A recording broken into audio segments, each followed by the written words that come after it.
I asked people to recommend me books they didn't like, and I was reading them, but it all got totally derailed by this book right here because Alchemised totally took over my life. And, well... Hello. It's 1 a.m., but I did just finish the book, and I feel like I needed to document that for the sake of posterity, so now I'm gonna go the fuck to bed. So more to come. Yeah, this is a 5-star book. It's not flawless. However, the sheer depth of the world, of the war, of the magic, of the politics, the social commentary, combined with the emotional journey that this took me on, that warrants a 5. I want to focus more on the structure and perspective at play here because I think that that's part of the genius of the book. We start in the present, in the immediate-ish aftermath of the end of the war, the fall of the resistance, and we see firsthand the brutality of the life of a prisoner of war. The dehumanization and reduction of said prisoners, including Helena, to being nothing more than a tool and a vessel to help the necromancers rebuild and then secure their claim on this war-torn world. They don't shy away from buying victory with blood, whether it's given willingly or not. And it's very hard in the first part of the book to see the tragedy for anybody except Helena and the other prisoners. And then you smash cut to part 2, which is, in my opinion, the strongest part of the book.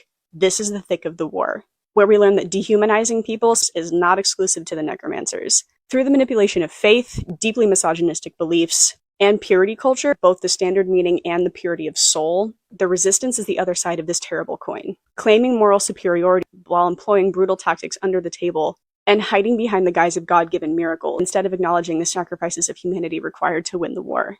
And we see all of this by following Helena's story and her position as a sponsored immigrant student of the institute run by the ruling family of Palladia, but also as a woman. And not only that, a woman with a brand of magic that is deemed a corruption of the soul and impure.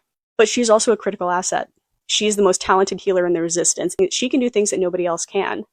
And her role as a healer makes her perspective on the war interesting. She is fighting battles on a front that is largely overlooked and thankless, oftentimes for days on end, and sacrificing more of herself than almost anyone cares to even notice. The other thing that part 2 of this book does is it agonizingly recontextualizes the entirety of part 1. The reprehensible, disgusting, despicable things that happen in the first part of the book have no excuse. There's no justifying any of that. It just gives you the history and the context to understand the depth of the emotional suffering. As you progress to part 3 and on through the end, you really see the brilliance of the book.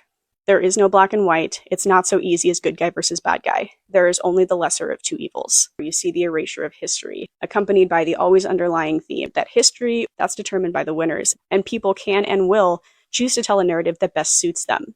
Anything to maintain the notion of the good guy. Oh my god. I have literally no idea where to go with my personal TBR after this, because this is going to be a hard act to follow.